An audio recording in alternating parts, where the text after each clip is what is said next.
I am in the cheapest city in America to buy a house right now. And this city, it also happens to be one of the poorest cities in America. I'm in Charleston, West Virginia, which is the capital of West Virginia, where the typical value of a house is less than $140,000, and the median household income is barely over $50,000. This is an area that is economically downtrodden and has lost lots of population. As I walk around in this video, you're gonna see a lot of vacant storefronts and you're gonna see some rundown buildings. However, what's interesting is I spend more time here in West Virginia, in Charleston specifically, I find that it's actually not so bad a place. You know, it's an area that, despite its difficulties, is actually affordable for the average person who lives here. And what I mean by that is that someone could actually earn the median income here in Charleston. In fact, they could probably work at Dollar Tree and still earn enough money to be able to afford to buy a house. And that's something that's actually really impressive in America in 2024 with this raging housing crisis, that there's still cities where Americans can afford to buy a house. The typical house payment here in Charleston is less than $1,000 a month, with your annual property taxes being less than $1,000 a year. And as I go through this video and show you different neighborhoods, you're gonna see that there's actually lots and lots of houses that are for sale on the market for less than $100,000. I mean, you can get 3-bed, 2-bath starter homes in this city for 50, 60 grand. Of course, the question is, would you actually wanna live in Charleston, West Virginia? You can see it's definitely an industrial town. You can see that a lot of the buildings here look like they were built in the 40s and 50s and really have not been upgraded by much since then. Got the railroad tracks over here. We got some people hanging out. And you can see kind of here we're getting onto the edge of town. You can see there's some houses here up on the hill. There's actually lots of topography here in Charleston. Like many Midwest towns, it's very hilly. All right, guys, I'm just at the local gas station. I'm gonna take you around town. An interesting character just came up to the side of my car and started yelling at me. I've seen quite a bit of this in Charleston so far. But let me give you guys a little tour of what it looks like around here, so you guys can get a better sense of, you know, whether this is a place that you would ever buy a house. And so we're on the west side of town right now. You can immediately see a for sale sign right there. There's lots of for sale signs. Lots of, especially commercial properties that are vacant. On this light here, you can see, looking down this way, there's some hills on the left. There's actually some nice houses up there on that hill. We're gonna look at some of those nice houses later. And I'm gonna show you guys how much a nice house costs here. Because a nice house here is much cheaper than anywhere else that I've found. We got another for sale sign. This house looks abandoned and potentially even condemned. You can see a couple for sale signs right there. As we head up here to one of the main streets, I'm gonna make a right turn soon, and we're gonna head down to the main business district. And Charleston's interesting. It has a metro population of 250,000 people, which is pretty small. I mean, West Virginia overall only has about 1.6, 1.7 million people. So Charleston is, I believe, the second largest metro, biggest city. And this is where most of the commerce is. This is where the state capital is. So what you're seeing in front of you, this is kind of like the best West Virginia has to offer in terms of vitality and things to do. You can see a lot of the houses here are kind of this old brick style. I think this was very popular in like the 30s and 40s in a lot of these Midwest towns. You see kind of a lot of stuff like this in Pennsylvania as well, maybe throughout Ohio. Actually kind of made the base quality of construction is probably pretty good, but you can see just a lot of these houses have fallen into a certain degree of disrepair. You can see actually one of the biggest buildings here downtown is the West Virginia Lottery. It's probably not a great sign for a town when one of the buildings on the skyline is the state lottery. Shows that there's not a whole lot else going on. Now we're gonna head towards the Civic Center. You can see that sign right there. The Civic Center is kind of the entertainment center, convention center that they have downtown. You could see it right over there. That's the Civic Center.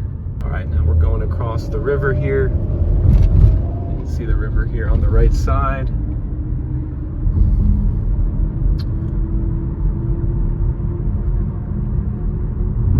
There's the convention center, which I'm not really sure what type of conventions they have there, but they must have some. You can see this is actually the hotel I stayed in last night. This is the Marriott. This looks like mid-1970s Marriott that hasn't gotten an update in quite a while. Although the inside of it wasn't too bad, but the outside definitely looks pretty dated. And then here on the right, this is the mall. So the center of the downtown is a mall, which you can see this entrance is blocked off. You have to keep going up this way to get to the mall. And this was also another common trend of Midwest cities. Like a lot of Midwest cities had the mall as the center of the downtown. Like I lived in Columbus, Ohio for a year, and Columbus used to have a mall in the center of the downtown, which they eventually took down and deconstructed and made a park. You can see Charleston still has that mall with actually the J.C. Penney entrance right there. You can see here at the stoplight, we got one tall building here. This is a Huntington Bank building. Looks to be about maybe 25 stories, all glass. We head further down, we see you have a Truist Financial building. This is another bank. So we have a second bank building. And then we also have a Chase building right there. And so that's really the skyline, everyone. It's a handful of bank buildings and the state lottery. I walked around down here earlier. There wasn't too much going on. It's a pretty sleepy town, pretty quiet, pretty quaint. Hard to see any type of economic boom coming Charleston, West Virginia's way, given by the state of its downtown. Of course, folks, one major issue that West Virginia has is a big drug problem. And this is something that when I dug into the data, I was shocked at. West Virginia, it's the #1 state for drug overdoses in America. Per capita, there's 90,000 drug overdoses per 100,000 people per year, which is basically 1 out of 1,000 people in West Virginia per year die of a drug overdose. Those are extremely sad statistics and point to why actually home prices here are so cheap and why incomes are so low and why the economy is not doing so good. It's this negative feedback loop that's going on of a downturn in the economy, downturn in demographic growth, which is then leading more people to use drugs and leading to more deaths, which in turn is causing the economy to decline by more. And what shocked me about those drug overdose statistics is that not only is West Virginia #1, it's #1 by far. The second biggest state for drug overdoses is Tennessee, which is at 55 per 100,000 per capita. So West Virginia is almost 2 times higher than second place. And I'm actually also surprised at the amount of homelessness I'm seeing here in Charleston, West Virginia. You would think for how cheap the housing is and how affordable it is, that there wouldn't be so much homelessness. Like actually, if you go and look at rentals, you can rent a house here for $800, $900 a month, which is less than 10 grand a year, which is less than 20% of the median income, making Charleston one of the cheapest income adjusted places to rent in America. Folks, you can see we're heading up now in the hills. We're gonna look at our first house on this trip here in West Virginia. It's a house that's on the market for $85,000. A 3-bed house on the market for $85,000, everyone. So that gives you an idea of just how affordable some of these areas are and some of the houses that we're passing are. The big question is on a lot of these houses is how much in repairs are you gonna have to do after you buy it? This is the big trend I'm seeing and that you can kind of see is that a lot of the houses, not all of them, but a lot of them are in a certain degree of disrepair. And so we gotta see what we got here. So here's the house, everyone. It's $85,000. It's a 3-bed, 3-bath. And it's actually a foreclosure. This is going to auction. So the listing actually says disregard the listing price, but it looks like a couple months ago it actually sold for $35,000. So I think the bank might have taken it over for $35,000 and wants $85,000 for it. If you look at the pictures on the inside, you can actually see that this is a livable house. Looks like you could buy it and probably move into it. And it's here in a neighborhood which actually looks pretty decent. Most of the houses here on this street look pretty well maintained. It looks like most of them are occupied and have an owner. Whoops, spoke too soon. We got one for sale right here. Looks like it's been vacant for a while. Looks like it's abandoned. So that's actually just 2 doors down from that house that I just showed you. As I continue to walk down the street, I see some houses that look pretty decent on either side. But then it looks like we have another house that looks abandoned. This house looks like it does not have an owner. No one has mowed the lawn in a long time. And so this is one of the reasons why home prices in West Virginia and Charleston are so cheap, is that there's a lot of vacant, abandoned houses. In fact, the city of Charleston, in the city limits, the population has declined from 85,000 in 1960 down to 50,000 in 2020. So the population here has dropped by 50% over the last 60 years. And obviously that's something that's going to wreak havoc on your local housing market.